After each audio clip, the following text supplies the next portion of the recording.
What's happening, YouTube? Welcome back to take a look at another beer. Rod J here. Going to take a look at one from Southern Tier. This is their Warlock, which is part of their Blackwater series. So as you can see from the jack-o'-lantern on the front, it does have some pumpkin flavor in it. I have not had this one previously, so looking forward to checking it out. Classified as an imperial stout brewed with pumpkin and natural flavor added. So this is actually a 22-ounce bottle that I picked up. Nice big size. 10% ABV. That's right, 10% ABV. Give you a little rundown of some of the ingredients here. Two-row pale malt, caramel malt, black malt, Munich malt, Parade pumpkin, Magnum hops, Sterling hops, natural flavor. Says the best serve at 42 degrees Fahrenheit. Warlock is brewed to enchant your palate on its own and also to counterpoint our Imperial Ale Pumpkin. And if you've not had pumpkin, you've not had pumpkin beer. That is some good stuff, my friends. Make your own black magic by carefully pouring the Imperial Stout into a goblet.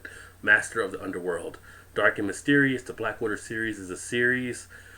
The Blackwater series is a series about high gravity. Reanimate your senses with Warlock's huge roasted malt character, moderate carbonation, and spicy pumpkin pie aroma. That sounds pretty tasty. Talks about the color being black. It should be a full body, moderate bitter. Pair with spicy barbecue, roasted, smoked foods, carrot cake. I am not a carrot cake fan. Store dark, upright, under 48 degrees Fahrenheit, serve goblet. Also, I've seen some of the sites say you can also look at serving in a snifter, which I'm going to actually use here as well. Not too much of a difference between the two. Go ahead and get it open and get it into the glass.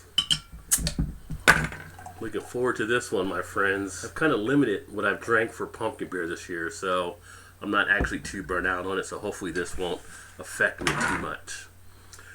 So there we go, we get it into the glass. As you can see, dark as night. There's really no light getting through.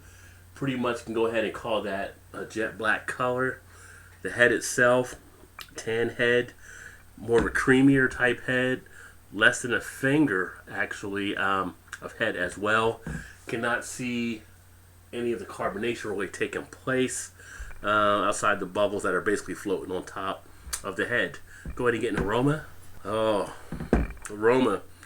As it mentioned, pumpkin pie. You smell pumpkin pie. Nice sweetness coming out there. I mean, it's almost pumpkin pie, and you're just looking for that Cool Whip to put it on top. You get that nice, dark richness out of it. The smell is just dominated by the pumpkin now. Nice sweetness. Mostly the malts are coming out. Doesn't give me what the IBU are on the bottle or any of the sites that I've seen. If I find out, I'll put that on the description as well. Get a little bit of a nutmeg in the background, some cinnamon. Nice spice on the back end. I mean, it is very, very flavorful. Yep, that pretty much says fall in a glass right there. Go ahead and get a taste.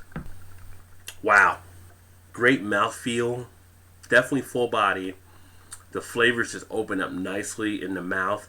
Not getting really any bitterness. It says moderate bitterness. I'm not getting any bitterness. Maybe if you let it sit there on the tongue for a second, you'll get some, but just tasting pumpkin pie. I mean, pumpkin is usually my go-to for pumpkin, but this one is like right there.